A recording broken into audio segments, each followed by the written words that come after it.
Dari HKBP Resort Parulian, di pagi hari ini saya menyapa Bapak Ibu serta saudara-saudara sekalian, salam sejahtera bagi kita semuanya.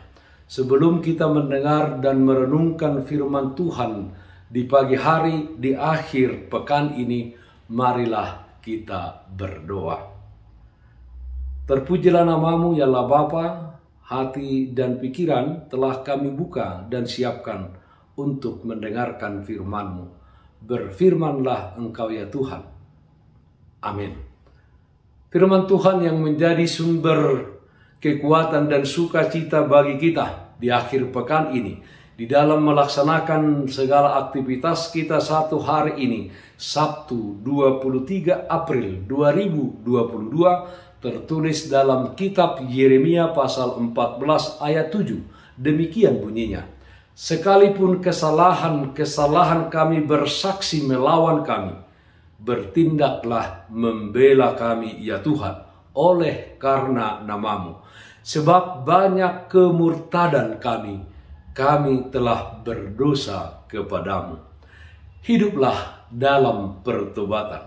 Saudara-saudaraku yang terkasih dalam Kristus Yesus, Yeremia pasal 14 ini berisikan doa syafaat Nabi Yeremia, di mana dia mewakili umat Yehuda dan jawaban dari Allah terhadap doa tersebut. Bencana kekeringan yang luar biasa pada waktu itu terjadi di Yehuda. Tanah pertanian mereka, pegunungan, manusia, hewan, orang-orang benar, rakyat jelata, semua menanggung akibat parahnya kekeringan tersebut.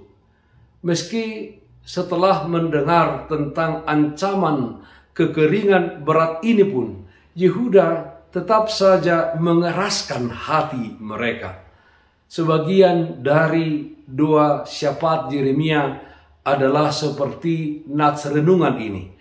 Sekalipun kesalahan kami bersaksi melawan kami, bertindaklah membela kami ya Tuhan, oleh karena namamu. Sebab banyak kemurtadan kami telah berdosa kepadamu. Saudara-saudaraku yang terkasih dalam Kristus Yesus, andaikan bangsa Yehuda mengakui dosa-dosa mereka dan memohon ampunan, tentu mereka akan beroleh belas kasihan Allah. Oleh karena mereka tidak melakukan hal tersebut, Yeremia bertindak mewakili bangsanya untuk mengaku dosa, memohon ampun, berdoa syafaat kepada Tuhan. Namun saudara-saudaraku, pertobatan harus datang dari keinsapan orang yang bersangkutan. Karena itu Allah melarang Yeremia mendoakan bangsanya, tetapi berpegang pada peringatan dan pengajarannya. Allah berketetapan mengirimkan perang, kelaparan, dan penyakit sampar ke tengah-tengah umatnya yang berdosa. Saudaraku yang terkasih dalam Kristus Yesus, sebagai pengikut Kristus yang sejati, marilah kita di dalam hidup ini, kita hidup di dalam pertobatan. Sebab di dalam dunia di mana kita hidup saat ini, sadar atau tidak sadar, kita sering melakukan apa yang tidak berkenan kepada Tuhan. Pertobatan harus datang dari diri kita sendiri, dari hati kita sendiri. Bukan hanya doa pertobatan yang disampaikan oleh orang lain.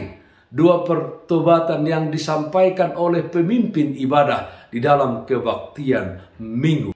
Pada masa kini, orang Kristen wajib menjadi orang-orang yang mengumandangkan kebenaran, memberi peringatan keras Tuhan terhadap orang-orang yang tidak mau bertobat. Janganlah kita menjadi orang yang hanya mengumandangkan kabar baik dari Tuhan tanpa kita mengundang untuk meninggalkan dosa. Suara demikian adalah suara murahan yang tidak memiliki pengaruh apa-apa di dalam menuntun orang untuk hidup di dalam kehendak dan firman Tuhan. Tuhan tidak dapat dipermainkan. Pertobatan sejati harus terjadi untuk menghindarkan diri kita dari murkanya yang dahsyat. Hiduplah dalam pertobatan. Amin. Mari kita nyanyikan buku Endes 178 ayat 1, Roma tu Yesus.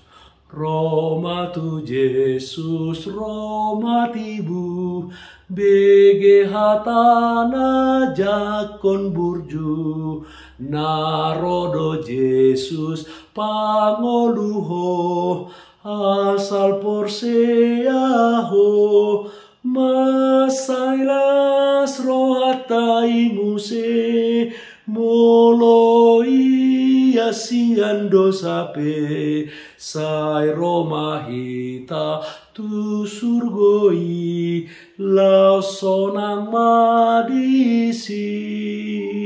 Marilah kita berdoa.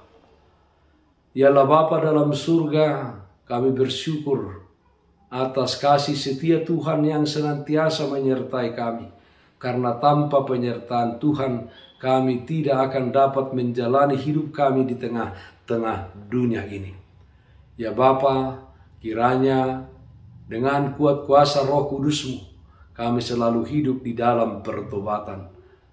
Kami senantiasa datang ke hadapan Tuhan, memohon pengampunan dosa daripada-Mu. Sebab di tengah-tengah dunia ini, sadar atau tidak sadar, sering kami mendukakan hati Tuhan, mendukakan hati sesama kami manusia. Kiranya juga kami senantiasa menyuarakan kebenaran dan keadilan di tengah-tengah kehidupan kami ini.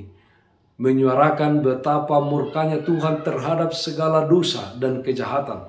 Sehingga setiap orang melakukan pertobatan, menginsafi dirinya dan kembali kepada Tuhan. Kami berdoa untuk yang sakit, Tuhan berikan kesembuhan, yang berduka Tuhan berikan penghiburan. Dalam satu hari ini, di akhir pekan ini, kami berdoa Tuhan turut campur di dalam segala aktivitas yang kami lakukan. Terpujilah nama-Mu, di dalam nama anak-Mu Tuhan Yesus Kristus kami berdoa. Amin. Kasih karunia Tuhan kita Yesus Kristus, kasih setia dari Allah Bapa, serta persekutuan Roh Kudus, itulah yang menyertai-Mu hari ini, kekal sampai selama-lamanya. Amin. Bapak Ibu, saudara-saudara yang terkasih, taatlah akan protokol kesehatan. Bersihkan hatimu, bersihkan rumahmu, bersihkan juga pekaranganmu. Jangan lupa berdoa kepada Tuhan, sumber berkat dan anugerah di dalam kehidupanmu. Salam sehat, tetap semangat, Tuhan Yesus memberkati kita semuanya. Shalom.